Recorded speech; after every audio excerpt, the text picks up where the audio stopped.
Okay, so picture this. You're in a big, beautiful concert hall. The lights go down, and you see a full orchestra on stage. They lift their instruments, their eyes are darting between the conductor and the sheet music sitting right in front of them. Every single note they're about to play, it's all right there, written on the page. But have you ever really stopped to think about that? Why are they so incredibly faithful to that score? I mean, it feels totally normal to us, right?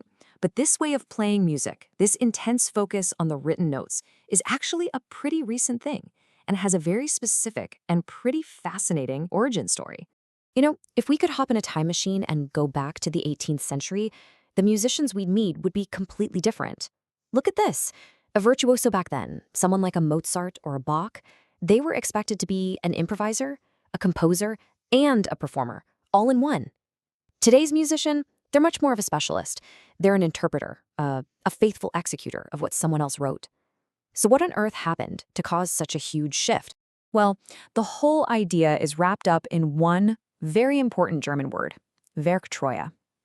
It literally translates to faithfulness to the work.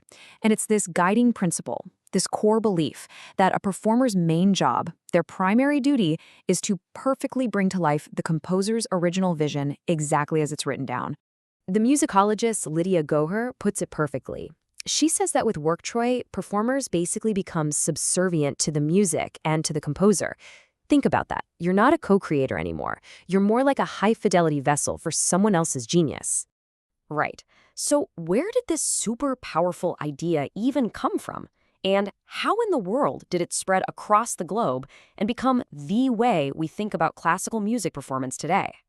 To find the answer, we have to go back in time, specifically to 1843, in the city of Leipzig, Germany, because this is the exact time and place where a massive revolution in music education was just getting started, all thanks to the composer Felix Mendelssohn. So in 1843, Mendelssohn founded the Leipzig Conservatory. It was the very first of its kind in Germany. And this new model, it just took off. It spread like wildfire. As you can see, within just a couple of decades, similar schools were, and this is a quote from the time, shooting out of the earth like mushrooms all over the country. And the Leipzig Conservatory wasn't just a school. You can almost think of it as an incubator, or maybe even a factory. It was a place designed with a very specific purpose, to build a totally new kind of musician from the ground up. And at the absolute heart of the Leipzig method was this really fundamental split. On one side, you had technique. This was all about the body, the physical, mechanical skill of actually playing the instrument, just your fingers doing the work. But on the other side, you had Vortrag. This was about the mind, the intellectual side of things, the interpretation, the expression. This was the art. And this wasn't just some abstract theory. No way. They put it directly into practice. Take a look at this. It's an actual exam record from 1863 for a pianist named Ida Eger. And the verdict is written right there. She shows good progress in technique, but less so in interpretation. See? They're judging these two things as completely separate skills. And there was a very clear hierarchy here. Just having good technique, fast fingers, wasn't enough. The real prize, the thing that made you truly musical, was mastering Vortrag. It was about finding the correct, faithful interpretation of the composer's work. That was considered the higher, more intellectual achievement. We see this exact same pattern again here. This is a teacher's certificate for the future composer Ethel Smith from 1877. Her teacher praises her decided talent, that's her Vortrag, but in the very same breath, he stresses that she has to buckle down and focus on her technical studies. The system consistently pulled these skills apart and valued them in this very specific order. The dedication this required was just immense. To build up that technique, piano students had to practice their technical exercises for a minimum of 4 hours, every single day.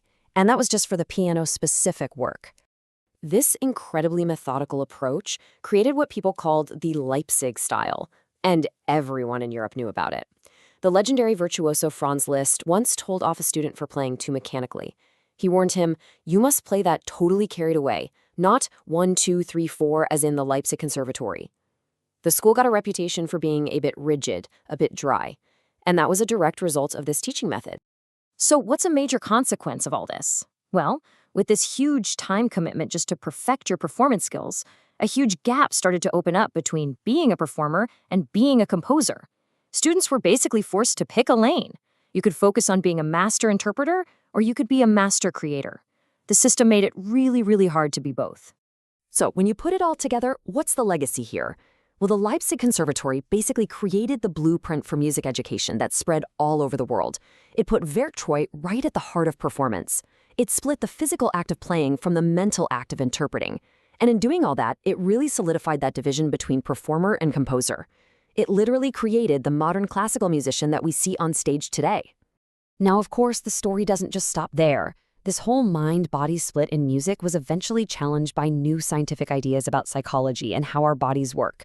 But that is a fascinating story for another time. For now, it leaves us with a really big question to chew on.